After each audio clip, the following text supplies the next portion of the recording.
Eu sou a professora Simone Cardoso e estou aqui para poder auxiliar vocês, conduzir um pouco, falar um pouco sobre essa disciplina que é tão apaixonante, que é empreendedorismo. E com certeza, quando você viu ela aí na grade, ficou perguntando, mas por que será que essa disciplina está aqui? Por que cargas d'água, né? Meu curso não tem nada a ver com essa disciplina. E logo no começo do curso eu tenho aí justamente essa disciplina. Vem comigo que eu vou te acompanhar ao longo aí das nossas 10 semanas, né, que nós temos aí à frente, para poder você entender um pouco mais. E eu tenho certeza que ao final dessa disciplina você vai estar completamente apaixonado, apaixonada por empreendedorismo. Então, vamos lá, né? Vamos aqui começando a respeito do empreendedorismo. Vamos falar sobre os conceitos iniciais, o que nós vamos estudar aqui ao longo, né, dessa disciplina, mas a gente já começa trazendo uma notícia muito importante aqui a respeito do nosso país.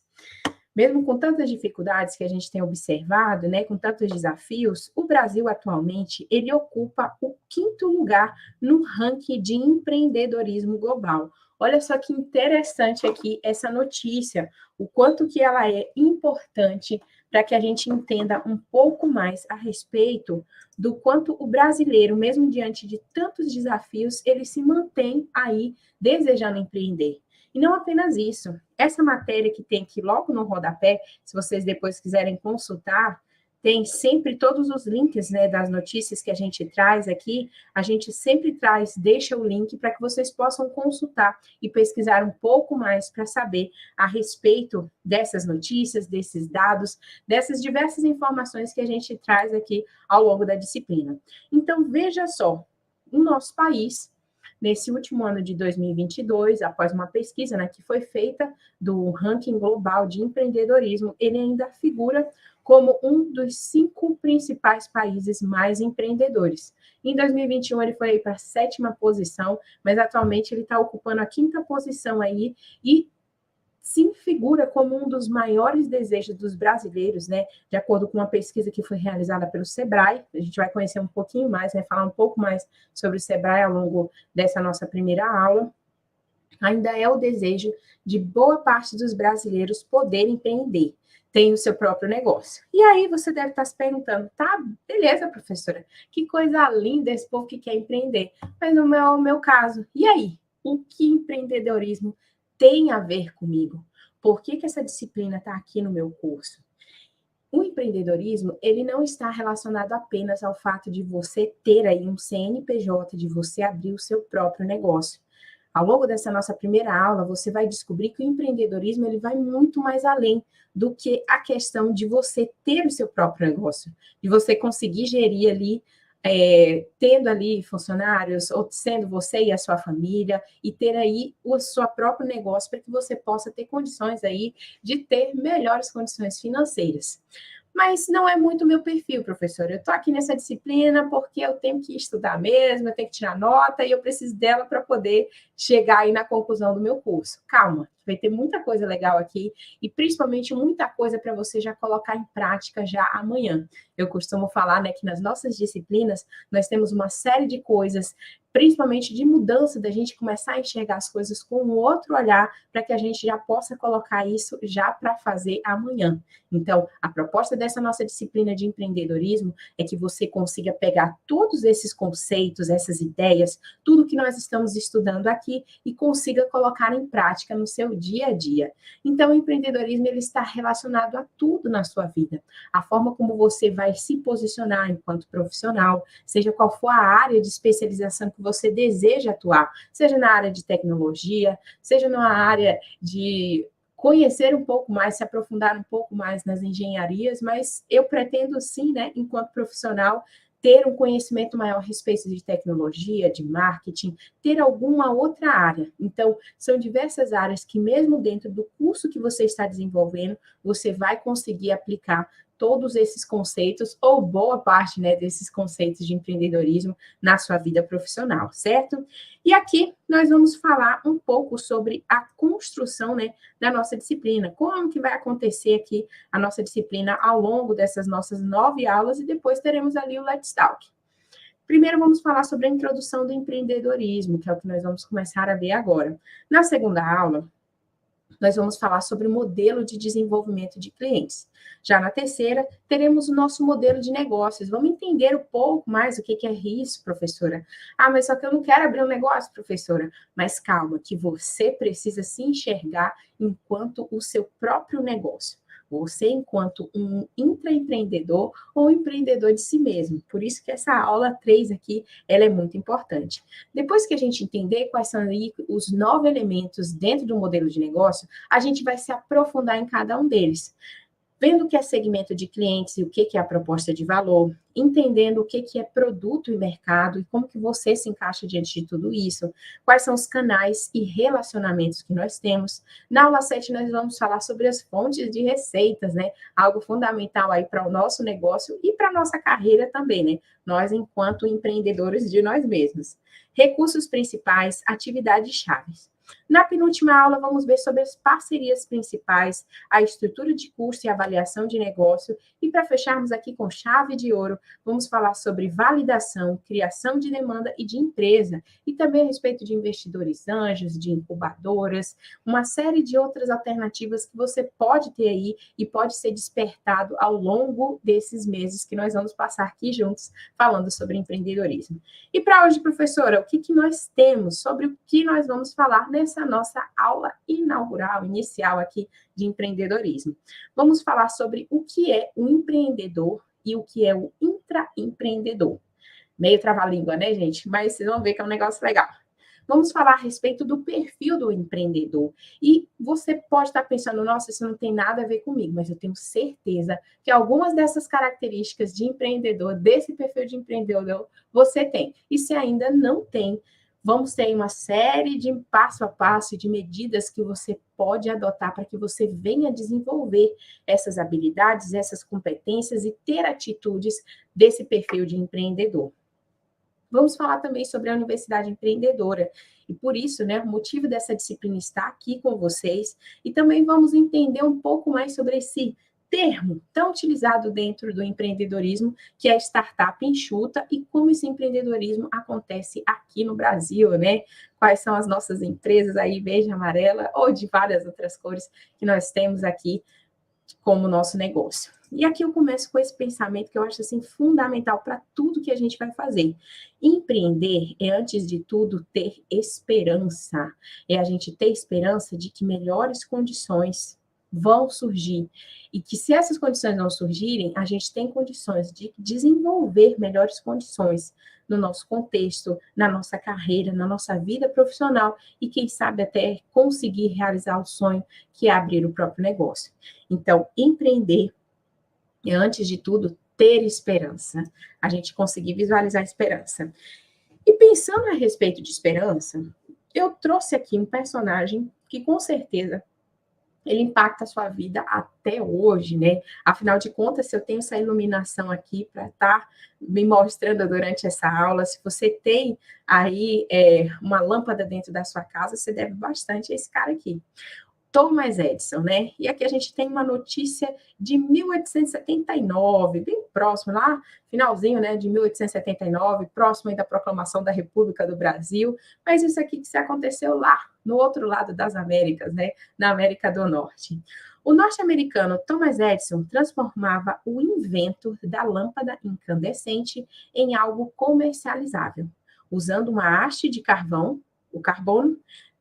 Desde o início do século XIX, vários inventores tentam construir fontes de luz à base de energia elétrica. Então, imagina só, gente, que até esse período aqui, que Thomas Edison conseguiu fazer diversos testes e conseguiu ter, enfim, a sua lâmpada incandescente, onde ela tinha condições de ser produzida em larga escala, ela passou de um invento para uma inovação. E aqui eu já começo trazendo um conceito para você a respeito do que é essa diferença do invento para uma inovação. Professora, não é tudo a mesma coisa?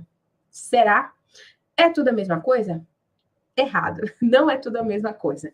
O invento é algo que realmente é transformador e tem condições de transformar a nossa sociedade. Só que ele ainda não tem condições de ser produzido em larga escala e chegar até a maior parte dos consumidores. E foi exatamente o que Thomas Edison fez aqui. Ele transformou esse invento, que era a proposta de uma luz elétrica, uma lâmpada elétrica que iria substituir todos os lampiões. Imagina só, gente, que lá por volta de 1800, toda a iluminação que existia no período noturno era apenas através do que era aceso ali com óleo, né? E boa parte era até de óleo de baleia, né? Por isso que houve uma extinção aí bem grande de boa parte de algumas espécies de baleias. Então, imagina que você tinha ali um profissional, uma pessoa com uma profissão ali para poder ligar todas as lamparinas que existiam, os lampiões, né? Vai depender da sua região, como você chama. Eu fui criada bem no interior do Pará, e eu confesso para vocês que até os meus 16 anos, lá, a cidade onde eu morava, bem no interiorzinho, né? Que pouco depois foi emancipada, né? Eu acho que eu tinha por volta de 12 anos quando lá foi emancipado. A gente tinha energia elétrica apenas no horário comercial. Isso quando não tinha briga política, porque um jogava areia no motor e aí toda a cidade ficava, né? Toda a cidadezinha ficava sem energia por conta dessas brigas políticas que existiam nessa época. Então, imagina só, que mesmo com toda essa situação, não tendo energia elétrica ali 24 horas, como é o contexto hoje, graças a Deus, ainda tinha energia elétrica. Agora, imagina naquela época, onde existia ali até tinha energia elétrica, tinha ali os primeiros experimentos, inventos, né, de possíveis elétrons, né, que poderiam existir, de como que essa corrente elétrica já seria levada para as casas, como que seria feito tudo isso. Então, Thomas Edison, ele tentou por várias vezes, inclusive ele é famoso, né, por essa sua persistência. E interessante que toda vez que Thomas Edison tentava algo e fracassava, ele não considerava aquilo como um fracasso, ele considerava aquilo como um aprendizado, que é o que a gente vai falar um pouco mais, né? E esse aprendizado, ele dizia que ele tinha descoberto uma forma de não fazer a lâmpada elétrica em larga escala. A lâmpada elétrica já existia, não foi ele o inventor da lâmpada propriamente dito. O que ele conseguiu foi transformar esse invento, que não era possível de ser vendido em larga escala, em algo que viria a ser distribuído, produzido e levado para boa parte da população. Hoje a gente pode citar como exemplo de inventos muitas coisas que são feitas ali na Fórmula 1, se você gosta de acompanhar, né, corridas aí na Fórmula 1, a gente tem várias tecnologias, várias invenções que são colocadas lá e depois que se torna uma inovação e vem para larga escala que vai estar ali nos nossos carros, né, no veículo que a gente vai comprar. Então, aquele veículo mais moderno que você possa ter aí, que você tenha tido condições de poder comprar, graças a Deus, boa parte dessa tecnologia ela foi desenvolvida lá na Fórmula 1, assim como muitas tecnologias e inovações que já estão comercializadas em larga escala, que chegou até nós, consumidores finais, né, como a gente fala, ela foi desenvolvida também pela NASA. A gente pode citar como exemplo, né, de uma instituição, vamos colocar assim, que tem vários inventos, é a NASA. Mas também a gente tem diversas pessoas aqui no Brasil mesmo, a gente tem vários inventos que foram patenteados, desde a televisão a LED, né, lá para o Nordeste, que foi desenvolvida e sendo colocado em uma larga escala, com um custo menor. Então, tudo isso a gente coloca como inovação. E a gente vai ver um pouco mais, né, ao longo dessa nossa aula, sobre o que são esses tipos de inovação. E assim como Thomas Edison, você que está me ouvindo neste momento, você consegue transformar os seus erros em aprendizado? O que aconteceu de errado que eu vou ter a capacidade de transformar aquilo em errado? Aquilo que foi errado em algo como um aprendizado, para que aquilo não aconteça novamente. Eu costumo falar que se for para errar, que sejam novos erros, para que a gente tenha novos aprendizados, mas que a gente não venha persistir naqueles erros, porque é fundamental que a gente tenha condições de aprender cada vez mais, certo? Então, você já conseguiu hoje mesmo? Acabou acontecendo alguma coisa, professora, não deu certo, e eu acabei errando. Causei até um prejuízo, ou para mim, ou para a empresa que eu trabalho, ou para a minha empresa. Você é capaz de tornar isso em aprendizado? porque o nosso crescimento, seja profissional ou pessoal também, ele vai estar relacionado à nossa capacidade de aprender com esses erros. Pensa a respeito de alguma amizade. Uma pessoa que você considerava como se fosse sua amiga e depois você descobriu que não era bem assim. O que você aprendeu dessa amizade que não deu muito certo? Com certeza você passou a se prevenir de algumas formas e com isso você foi capaz de aprender e em próximos relacionamentos você não deixou que aquilo acontecesse novamente. Tenho certeza disso. Então, isso funciona para a nossa carreira, para o nosso dia a dia. Então, é essa capacidade de transformar esses erros em aprendizado que vai fazer com que a gente tenha condições de crescer e desenvolver o negócio. Assim como Thomas Edison, você também tem várias habilidades, talentos e ideias que o mundo precisa. Por vezes, gente, nós somos ensinados, né? Muitas vezes até na própria escola, de que a gente não tem condições de pensar em coisas inovadoras, de desenvolver coisas inovadoras. Por exemplo, a gente tem um gabarito de uma resposta, é apenas aquela resposta, mas a forma de você chegar àquela resposta podem ser diversos caminhos. Eu costumo brincar, né, que se eu saio daqui da minha casa até ao outro lado da rua, eu posso ir de várias formas. Eu posso ir caminhando, eu posso ir correndo, eu posso ir pulando num pé só.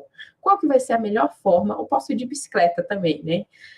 Qual vai ser a melhor forma para eu poder chegar até o outro lado? É pulando em um pé só, ou de repente pode ser correndo ou andando na bicicleta. Então, é relacionado a essa capacidade de aprendizado, essas ideias e habilidades que a gente vai desenvolver ao longo, né, da nossa disciplina, que você vai compreender um pouco mais dentro de empreendedorismo, que você vai entender sobre como você pode pegar as suas ideias e fazer com que isso se torne algo que vai te fazer um profissional muito único, muito específico.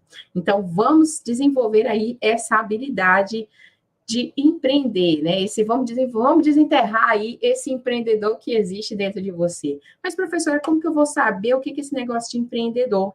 O que é empreendedor? Quais são as características dele? Será que eu tenho alguma dessas características? Então, olha só aqui. O empreendedor, ele é alguém que sempre está aberto a oportunidades.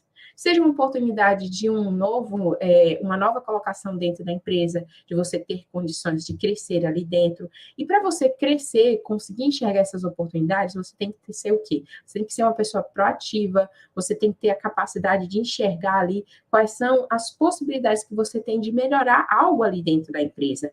E com isso, uma vez que eu estou aberta a ir nessas oportunidades, eu tenho que estar disposta a correr riscos. Lembra lá do erro se tornar um aprendizado? Então, uma vez que eu vou correr riscos, claro que de uma certa forma calculado, eu tenho condições de aprender mais.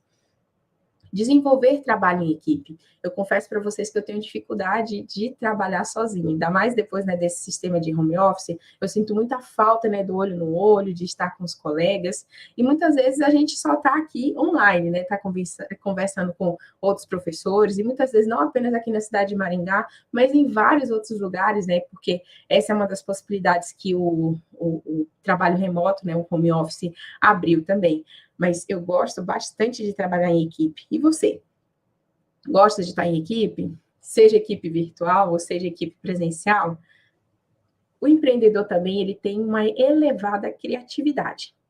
Pensa aqui naquela criança bem criativa, que tem várias ideias, que às vezes a gente pensa, nossa, que absurdo. Eu lembro que semana passada eu estava na casa de uma amiga, né? E aí a gente estava lá conversando, e o menino dela de 6 anos chegou e perguntou: mãe, eu posso ter uma topeira de animal de estimação? E na hora eu fiquei me segurando para não rir, né, na frente da criança, porque era sincero o desejo dela de ter aquela topeira como um animal de estimação.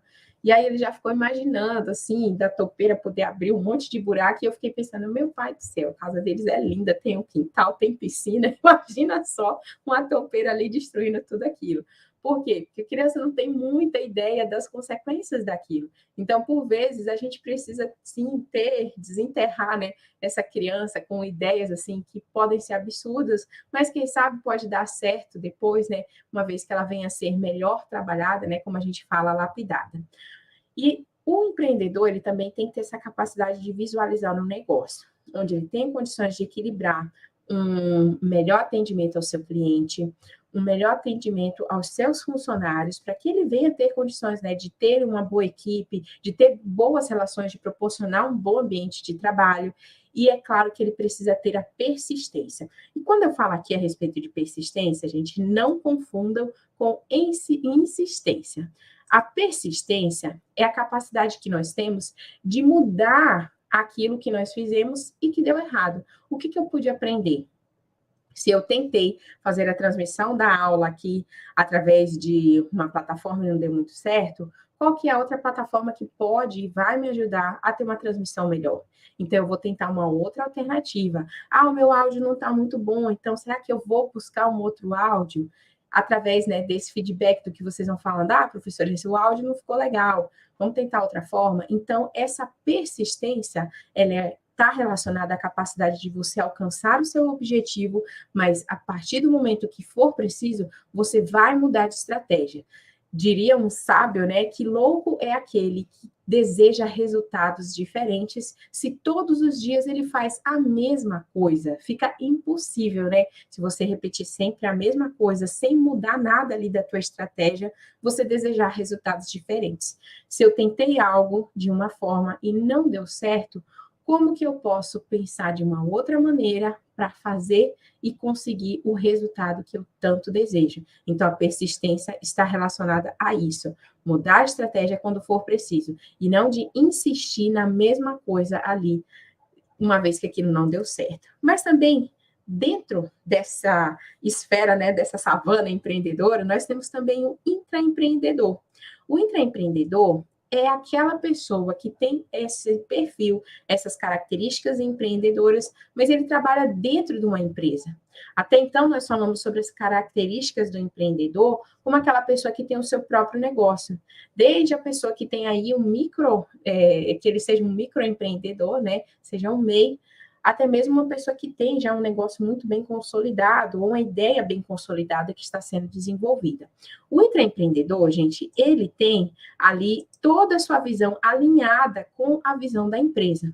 A forma dele pensar ali o negócio também, antigamente se falava muito a respeito de que a pessoa veste a camisa da empresa. Não precisa vestir a camisa da empresa, não. Você precisa ter a visão daquele local como o lugar que te dá o teu sustento, como o lugar onde você vai ter condições de crescer, e à medida que aquela empresa, ela cresce, ela sendo uma empresa correta, né, ela vai ter condições de proporcionar melhores condições de trabalho, melhorar o teu salário. Então, imagina que uma vez que você tenha comprometimento com aquele negócio, como se aquele negócio fosse seu, você realmente vai ter bons resultados.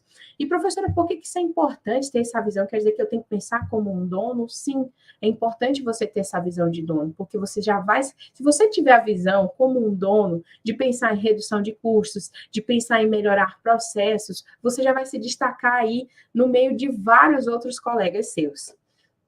É claro que, uma vez que você tem essa capacidade de visualizar as oportunidades dentro da empresa, ter essa visão alinhada com a empresa, você tem aí alguns riscos para a sua carreira. Seja o risco de crescer, ou seja o risco de você aprender um pouco mais. Então, você vai correr riscos, sim. Só que dentro da empresa, esses riscos, a gente fala que eles são mais diluídos, eles são menores. Por quê? Você está dentro de um negócio. Você tem, enquanto intraempreendedor, recompensas que são limitadas, porque o negócio não é seu. E uma vez que aquela ideia que você desenvolveu, ela deu certo, pode ser que ela vai gerar ali uma economia muito grande e vai melhorar o lucro, né, a margem de lucro da empresa, e pode ser que aquele lucro especificamente ele não vai para você direto, ele vai para a empresa do dono daquela empresa, né? Que vai ser colocado ali, que vai ser reinvestido depois. E como eu falei a respeito desses riscos para a carreira, a gente tem esse fracasso que pode ser absorvido pela empresa. E é claro que esse intraempreendedor, ele precisa de soluções criativas. Eu me recordo um período em que eu trabalhei dentro de uma fábrica, né? A gente tinha uma peça que não estava ali passando dentro da unidade de fabricação, né, dentro da nossa fábrica. E aí, o que acontecia? O tempo que era ali 15 minutos para poder fazer aquela peça, ele estava levando 25 minutos. E aí estava todo mundo louco. Imagina só, você ter todo esse tempo. E aí depois, pensando, olhando, vendo lá qual que é a melhor forma, eu pensei em um gabarito de marcação, porque precisava de 2 piques para poder fazer o furo, né, e passar ali naquela determinada peça. Quando a gente fez os testes e tentou ali umas 15 peças, rodou umas 15 peças, a gente conseguiu derrubar o tempo da fabricação dessa peça, né, de roupa, ali para menos da metade do que a gente tinha. Do que tinha ali, né, de 15 minutos, ela ficou em torno de 5 a 6 minutos, essa produção. E tudo apenas porque a gente colocou um gabarito simples ali, e era apenas uma das costureiras que ia fazer aquela parte, né? Então, ela conseguiu rodar muito bem. Então, a gente teve um ganho muito grande. Então, foi uma solução criativa que acabou não gerando custo nenhum, porque era só um papelão, né, que a gente pegou das caixas mesmo, lá da expedição, e fez aquele gabarito, né, o nosso inicial, depois a gente colocou um gabarito bonitinho, né, mas foi uma solução criativa com pouca coisa, com poucos recursos que a gente tem ali. E sempre a gente vai pensar em como responder essa pergunta aqui, como eu posso melhorar? Como eu posso trazer um método melhor para poder entregar aquele meu trabalho? Como que eu posso desenvolver ideias melhores, soluções melhores?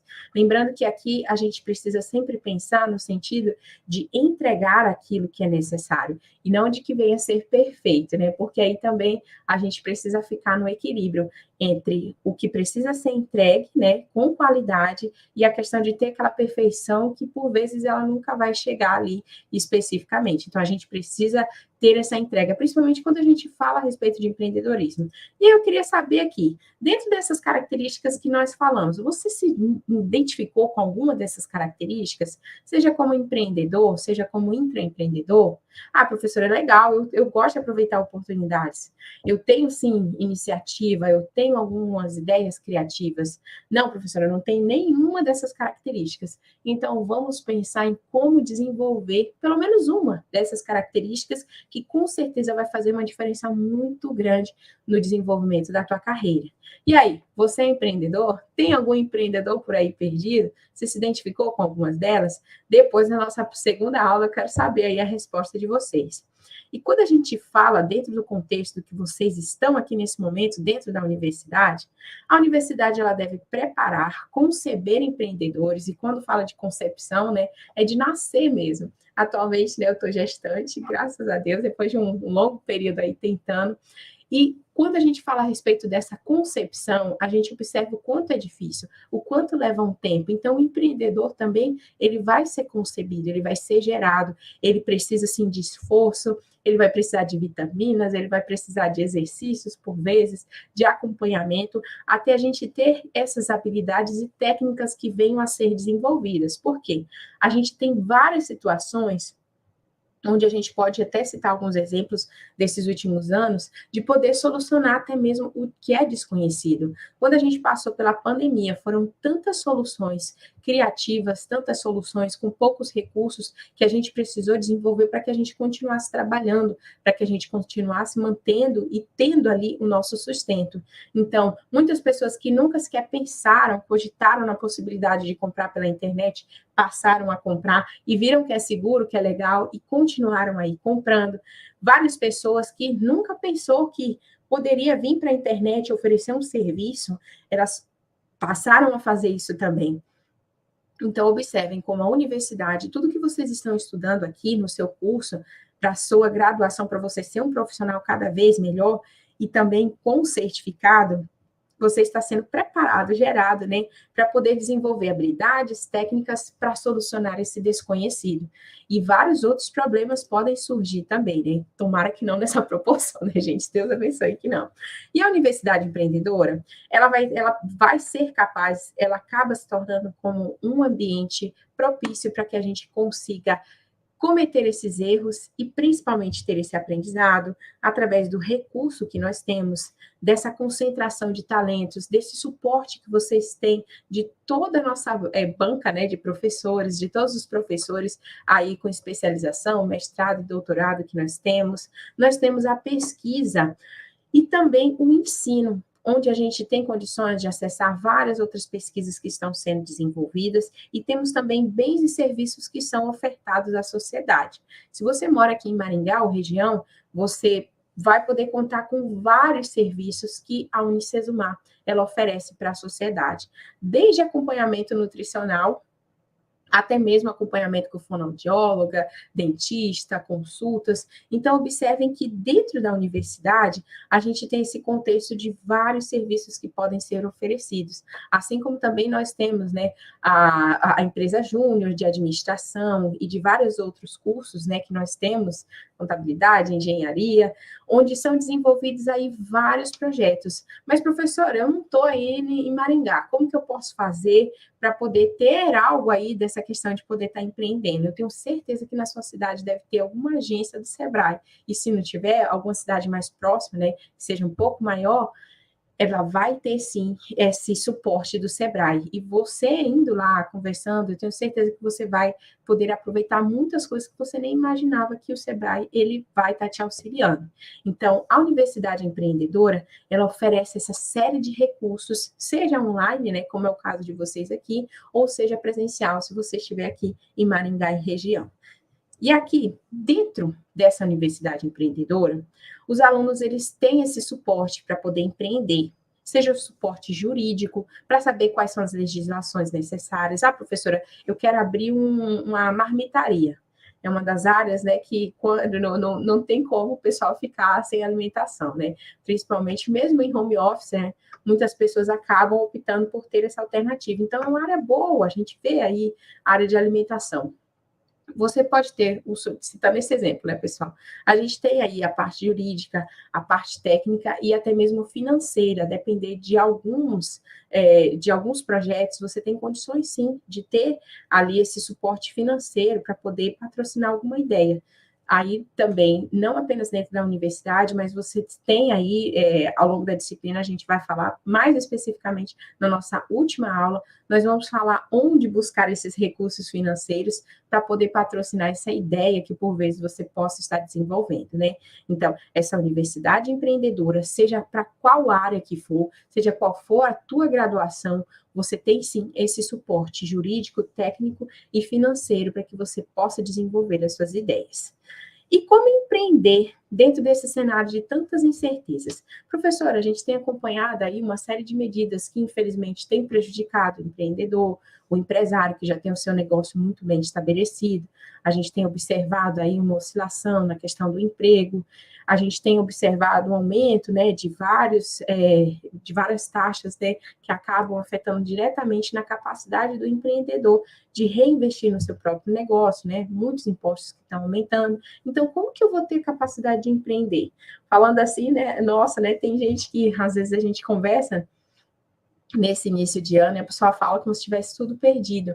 Mas a gente vive, né, em um país que é o quinto país mais empreendedor do mundo. Então, quando a gente pensa a respeito disso, nós somos, sim, criativos, nós temos, sim, diversas ideias. Então, como que a gente vai desenvolver essa capacidade? E uma das formas é o que vocês já estão fazendo aqui, é estudando, é buscando conhecimento, né? Seguindo os conselhos do ET Bilu, né? Buscando conhecimento para que vocês tenham condições, sim, de poder empreender ou até mesmo intraempreender. Lembrem sempre, quando eu falo a respeito de empreender, não é apenas de você estar à frente do seu negócio, mas também de você se observar como um negócio. Eu, professora Simone, sou um negócio e eu preciso cuidar bem do meu negócio, eu preciso estar antenada, eu preciso estudar, eu preciso me atualizar, eu tenho que pesquisar, preciso escrever, publicar artigos, livros. Então, observem que, independente do setor em que você estiver, uma vez que você se visualize como seu próprio negócio, né, eu, empreendedor de mim, eu tenho condições de poder melhorar e, principalmente, né, vamos para a parte que a gente gosta, aprecia bastante. Uma vez que eu tenho uma capacidade de entregar um bom valor, eu vou conseguir, sim, receber muito mais por isso. Então, como que a gente vai se preparar para empreender diante de tantas certezas? Estudando, capacitando, buscando as oportunidades, observando quais são as áreas dentro do meu setor, dentro da minha graduação, onde eu posso me destacar mais? Quais são aquelas áreas que precisam de mais profissionais? E o que esse profissional que o mercado está procurando tem? É o inglês fluente? É a capacidade de saber mexer em um programa? É desenvolver projetos? É conseguir seguir um cronograma? Então, tudo isso que eu consigo identificar, eu vou me preparando para conseguir empreender diante de tantas incertezas, né? E aqui a gente passa para um outro assunto muito importante quando nós falamos a respeito de empreendedorismo, que são as startups, né? Você já ouviu falar desse nome? Olha que nome bonito, né, gente? Startup. Que negócio que é esse, professora? Vamos traduzir isso aqui em linguagem de gente, né, como eu costumo falar. O que vem a ser essa startup? Essas empresas aí que estão cada vez mais no nosso dia a dia. Você tem internet? Com certeza, né? Se você está aqui. Você tem algum aparelho celular? Você está assistindo essa aula pelo celular, pelo computador, pelo tablet? Você participa, está ali em alguma rede social? Tem uma conta no Instagram, no LinkedIn, ou tem um WhatsApp? Então, se você respondeu sim para pelo menos uma dessas perguntas, você conhece e usa sim os serviços de uma startup. Mas, professora, o que vem a ser essa startup? Vamos trazer alguns conceitos aqui e depois eu vou citando alguns exemplos melhores para vocês entenderem o que vem a ser uma empresa tradicional e qual que é a diferença dela para uma startup. A startup, segundo o conceito de Reis, ele fala o seguinte: é uma instituição humana, por pessoas, né? Tem aqui pessoas lindas, maravilhosas, você, projetada para criar novos produtos e serviços sob condições de extrema incerteza. Guarda esse negócio aqui. Pessoas, serviços e produtos, extrema incerteza. As palavras-chave que nós temos aqui. Segundo Blank e Dorff, né, que são outros autores muito renomados dentro da área de empreendedorismo e de startup, ela é uma organização temporária, em busca de um modelo de negócio que vai ser escalável, recorrente e lucrativo.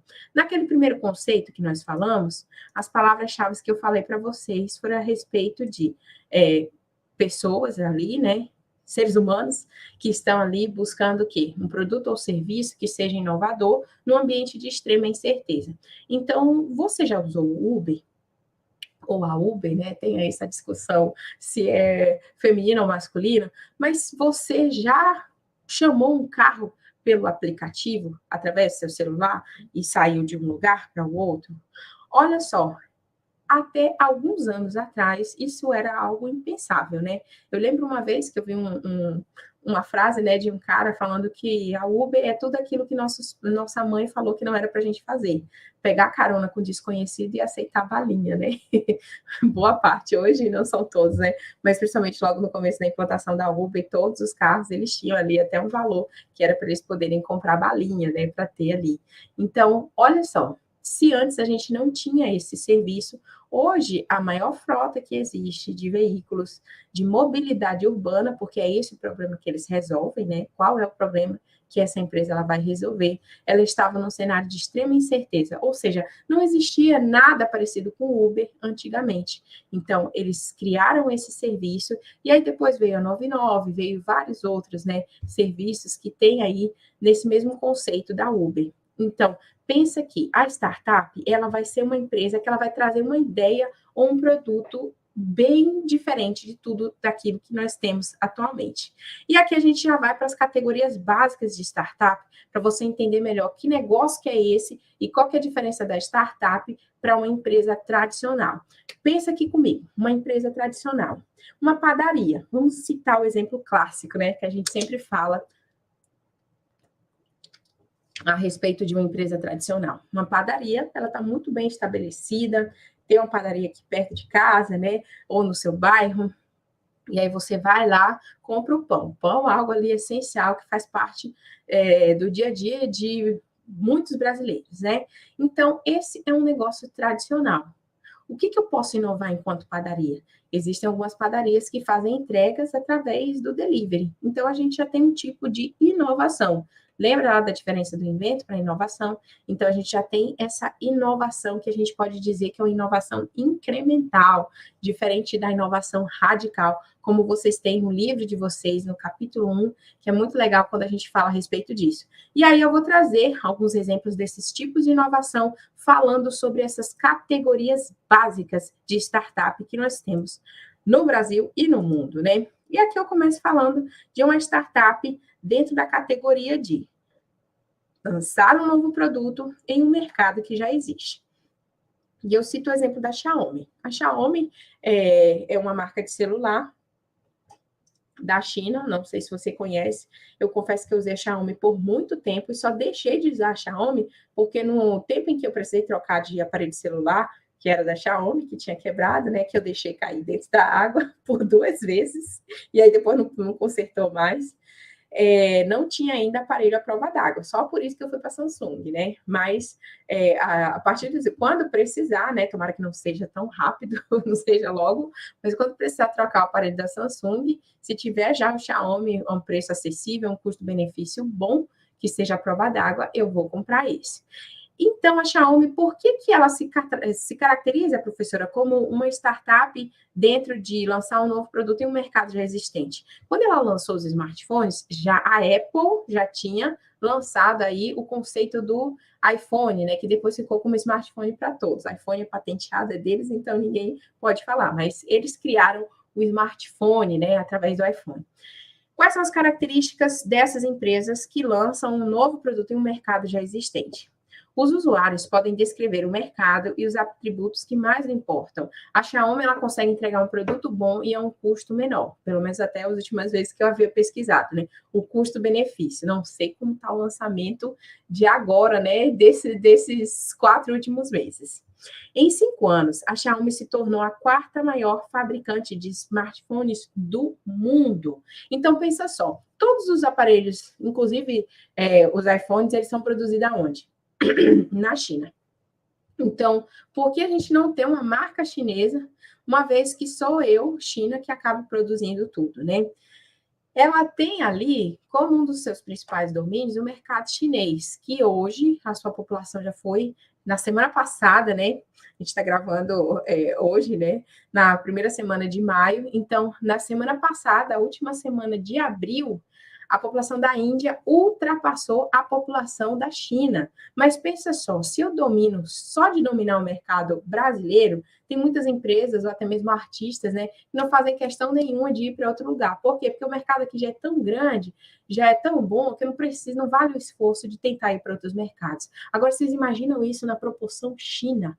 A população que eles têm, vocês dominando e tendo condições de dominar esse mercado. Então, foi isso que a Xiaomi fez. E o conceito de Xiaomi é relacionado, o nome, né, está relacionado a um pequeno arroz. Por quê?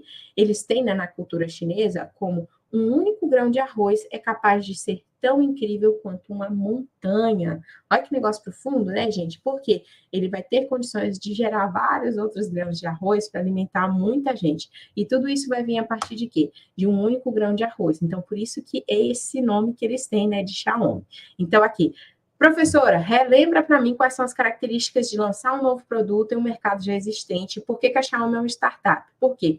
Ela lançou um produto com boas qualidades, com custo menor e que tem uma entrega boa de câmera, de processamento, de memória para os seus clientes, mas conseguiu derrubar o custo. Então, com isso, ela conseguiu conquistar aí vários clientes.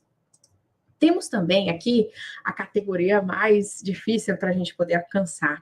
E aqui a gente traz ela, a incrível, a marca mais valorizada de mercado que existe atualmente, a Apple com o seu iPhone. E não apenas com o iPhone, mas com vários outros produtos que ao longo, né, da sua história, Steve Jobs, né, como o cofundador, junto com o Steve Wozniak, eles criaram aí desde o primeiro computador pessoal, mas um dos principais produtos que impactou completamente a nossa vida é justamente o quê? O primeiro smartphone, né, que é o iPhone patenteado por eles.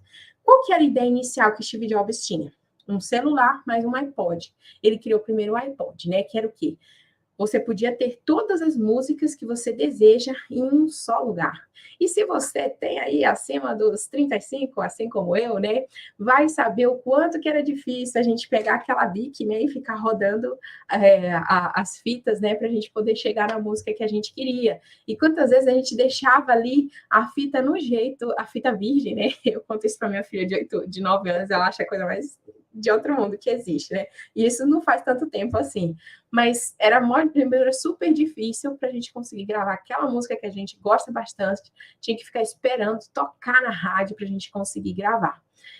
E Steve Jobs acabou com isso, com a grande ideia que ele teve, né? Unindo aí o celular e o iPod. Mas ele acrescentou a tudo isso, a esse celular, né? Se você, assim como eu, no início dos anos 80, tinha ali o seu tijolão, eu tinha o meu da Nokia azulzinho, coisa mais linda. Depois foi roubado, antes de eu terminar de pagar, em 12 vezes que eu tinha parcelado. Mas foi muito bom enquanto eu tive ele e depois comprei outro. Mas era só ali o celular, a troca de mensagens que a gente fazia, e às vezes aquele jogo de cobrinha, né, que tinha, e uma calculadora, quando já ia um pouco mais além. Então, ele trouxe essa proposta do telefone, do iPod com as músicas, e por que não colocar a internet? A internet estava começando a se tornar mais popular, mais acessível. Assim como a gente tem o 5G que está chegando agora, que já tem alguns capitais, talvez você que está me assistindo aí na sua cidade, você já tem aí, já possa desfrutar do 5G, a gente aqui em Maringá ainda não, né? Mas em várias capitais, principalmente, cidades muito grandes, você já tem esse 5G, ele já estava sendo popularizado nessa época com a internet. Então, o Steve Jobs, ele conseguiu fazer essa junção do iPod, das músicas, todo o conceito de ter as músicas que você desejar, o telefone, as funções de um telefone e a internet. E com isso, a gente tem todo esse mundo hoje que nós temos no nosso celular, tudo através do quê? Dessa ideia que o Steve Jobs teve de conseguir fazer toda a programação, de conseguir desenvolver um aparelho que fosse ali com um touch muito bom, que era a proposta dele desde o início, eliminar os botões, porque ele pensava que os botões, ele acabava limitando muito as funções desse aparelho celular. E realmente, uma vez que ele conseguiu eliminar os botões físicos, né, ele pôde criar diversos, a gente teve condições de ter aí vários outros aplicativos e muitos aplicativos que vai depender da memória do teu aparelho. Então, isso aqui está relacionado à capacidade de lançar um novo produto em um novo mercado. A gente não tinha um iPhone, não tinha um celular, com o conceito de smartphone ligado à internet, e a gente também não tinha esse mercado de pessoas que consumiam o celular, porque ele também não existia. Então, isso aqui é o que a gente chama de inovação radical. Ela teve a capacidade de transformar completamente o mercado. E com isso, ela acabou eliminando vários outros aparelhos, vários outros produtos. Com o smartphone, a gente teve aí uma queda, ou até mesmo a eliminação de produtos como desde do aparelho apenas, né, de telefone, existem pessoas que usam ainda, eu sei, mas teve uma queda, assim, absurda, até mesmo as câmeras fotográficas. Por quê? Porque eu tenho uma câmera dentro do meu celular que é muito melhor do que diversas outras câmeras, que está ali próxima, depender, né, de qual iPhone, se for o 14 que você tem nesse momento, é ali próximo do que uma câmera profissional. Então, ele acabou eliminando vários outros concorrentes, né? Temos também a categoria de lançar novo produto em mercado existente e tentar ressegmentar como operador de baixo custo. Professora, qual que é a diferença desse aqui para a categoria do Xiaomi? Porque a 99, quando ela entrou no mercado, ela acabou reduzindo bastante os custos. Ela acabou inovando também ao colocar o cartão de crédito, que não existia. A Uber não oferecia essa alternativa. Foi quando a 99 entrou no mercado e, orgulhosamente, né, é uma empresa, uma startup brasileira, embora ela já tenha sido vendida para um grande grupo chinês, que é o que a gente chama de unicórnio. Professora, eu já ouvi esse termo de unicórnio, até coloquei aqui para eu não esquecer de falar para vocês o que é unicórnio. Unicórnio, pensa, quem já viu unicórnio? Ele não existe, é um animal mitológico aí que a gente tem, as crianças amam, principalmente se você tem uma menina aí, uma criança perto de você, né, gosta bastante de unicórnio, mas ele não existe, é algo assim extremamente difícil até de pensar. Então, dentro do conceito, né, do ambiente de startup, que a gente fala, do ecossistema de startup, existe essa classificação de vários animais. E o unicórnio, ele está ali na categoria de empresas que ultrapassaram o valor de 1 bilhão. Então, a gente tem hoje no Brasil, se não me falha a memória, são 19 unicórnios. O Brasil está em 15º, por aí. Eu vou pegar o dado certinho, que foi atualizado esse começo de ano, e aí o Brasil foi até passado pela Coreia do Sul. Mas, enfim, o Brasil ele tem alguns unicórnios, e um dos primeiros que nós podemos falar de unicórnios brasileiros, que são empresas, startups, que ultrapassaram esse valor de 1 bilhão de dólares. É de dólares, viu, gente? Não é de reais, não. Foi a 99 Táxis, né, que hoje é chamada apenas de 99. E também, hoje ela tem função de como se fosse uma função de banco, né, onde você pode deixar dinheiro lá, que foi colocado inicialmente, como os motoristas acabam recebendo por ali, então ela acaba tendo esse serviço também. É uma empresa e aplicativo de transporte individual, que foi fundada em 2012 por brasileiros, foi a primeira unicórnio brasileira, que foi a primeira empresa a passar, a startup, né, empresa inovadora, a ultrapassar a marca de 1 bilhão de dólares, né? E, por fim, na quarta categoria, nós temos aqui a empresa, que a gente pode trazer como exemplo, né, o OLX, que é lançar um novo produto em um mercado existente e tentar ressegmentar como operador de nicho. Nossa, professora, ficou grande essa frase aqui, né? Mas, resumidamente, o que é isso aqui? Existe um mercado, desde da Idade Média, desde os primórdios, desde a formação da civilização agricultora, né, onde saiu dos nômades para se tornarem agricultores como nós temos hoje, né, a gente sempre teve trocas, a gente sempre teve o escambo, né? Lembra dessa palavra lá das aulas de história? A professora gosta muito de história, então a gente vai trazer muita coisa aqui falando a respeito de história, né? Então, desde os primórdios da civilização, que passou de ser nômade a agricultores, né, e a viver em sociedade, em comunidades, a gente tem o escambo, que é a troca. Você me dá o arroz e eu te dou um feijão. Então, existe essa troca. A OLX levou isso aqui para um outro patamar. Então, é um mercado que já existia, só que ela profissionalizou e fez uma segmentação, né? Ela ressegmentou esse mercado, tornando como algo onde você, pessoa física, pode vender para outra pessoa física, ou até mesmo pessoas jurídicas que acabam vendendo lá, né? Se você pesquisar por carros dentro da OLX, você vai encontrar várias concessionárias, né, de veículos seminovos que têm a oferta de vários veículos lá, ou até mesmo de imobiliárias que ofertam o aluguel e a venda de vários apartamentos e prédios, né, residenciais e também comerciais. Então, a OLX, ela entrou nesse mercado que já existia e ela acabou ressegmentando e profissionalizando e dando um outro formato. Hoje você já tem a função até mesmo de poder comprar, se eu estou vendendo aqui o meu fone de ouvido e eu vou vender para você que está lá no Pará, lá no meu estado, lá em Belém. Então, eu vou mandar para você, você fazendo essa compra segura. Já existe uma série de mecanismos para ter uma maior segurança no LX. Então, o que eles fizeram? Eles ressegmentaram esse setor. E aqui, para a gente já poder ir finalizando, nós vamos falar a respeito da startup enxuta. Professora, eu entendi a diferença da startup de uma empresa tradicional. A startup, ela vai começar em um setor onde ela não tem certeza de clientes, ela não tem certeza de mercado. Se aquele produto que eu vou ofertar, as pessoas vão querer. Então, eu vou ali na tentativa e no erro. Mas como que isso funciona? De qualquer jeito? Não. É isso que nós vamos estudar ao longo das próximas 9, 8 semanas aqui que nós vamos falar, certo? E a startup enxuta? Eu já sei que essa startup é uma empresa inovadora. Então, vamos se dizer assim que Thomas Edison, quando ele entrou ali no mercado das lâmpadas incandescentes e ele tinha, assim, a sua startup. Ele criou o seu produto inovador, né?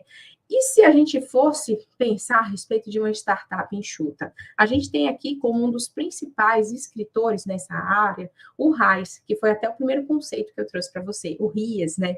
Ele tem um livro, Startup Enxuta, que vale muito a pena se você quer pesquisar um pouco mais a respeito disso, para você entender mais sobre como funciona. Mas duas características aqui que a gente pode trazer dessa startup enxuta e por que uma startup ela tem condições de ter um produto tão rápido ou um serviço, né, tão rápido para poder oferecer aos seus clientes. Por quê? A empresa que tem esse conceito de startup enxuta, ela não vai inicialmente investir muito dinheiro. Eu vou criar aqui um protótipo de uma prestação de serviço como a Uber. Então, eu não vou investir tanto naquele determinado produto. Eu não vou gastar tanto tempo ali, porque eu vou testar diretamente com os meus clientes, com os meus usuários. E foi assim que todas essas startups que a gente conhece hoje, que nós vemos em vários setores, né? Desde a área de engenharia civil, que eu vou trazer alguns exemplos, né? Na área de robótica, de desenvolvimento de produtos, em vários setores, né, que nós temos, todas essas startups começaram com esse conceito aqui. Não investe inicialmente muito tempo e dinheiro no lançamento de produtos perfeitos.